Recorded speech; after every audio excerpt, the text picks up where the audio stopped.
सत्यम, तुम्हें पता है कि तुम्हारे बॉडी की हर सिंगल सेल एक्चुअली एक परफेक्ट कॉपी मशीन है। आज मैं तुम्हें दिखाऊंगा कि ये कैसे होता है। तो पहले समझते हैं कि सेल साइकिल क्या है।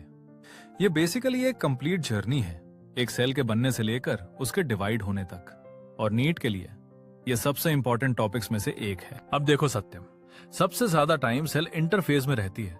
ये 3 पार्ट्स में डिवाइड होता है। G1 फेज में सेल बढ़ती है, S फेज में डीएनए कॉपी होता है और G2 फेज में डिवीजन की प्रिपरेशन होती है। ये 90% टाइम यहीं स्पेंड होता है। अब आता है सबसे interesting part, mitosis.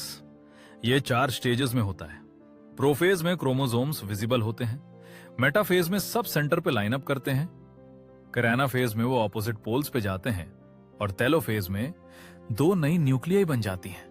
Perfect division. और लास्ट स्टेप है साइटोकाइनेसिस। ये बेसिकली साइटोप्लाज्म का डिवीजन है। एनिमल सेल्स में एक क्लीवेज फरो बनता है जो सेल को पिंच करके डिवाइड करता है। प्लांट सेल्स में तो सेल प्लेट बनती है क्योंकि उनकी सेल वॉल होती है। अब नीट के लिए ये भी इंपॉर्टेंट है, मायोसिस। ये माइटोसिस से डिफरेंट है क्योंकि ये गैमीट्स बनाने के लिए होता है।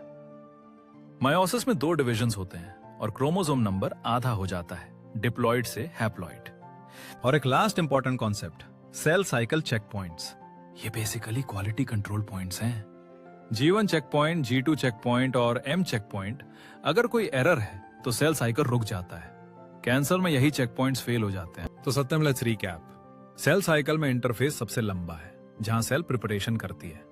फिर माइटोसिस में 4 स्टेजेस से सेल डिवाइड होती है, 2 आइडेंटिकल सेल्स बनती हैं। मायोसिस में 4 गैमीट्स बनते हैं आधे क्रोमोसोम्स के साथ। और चेक पॉइंट्स इंश्योर करते हैं कि सब कुछ परफेक्ट हो।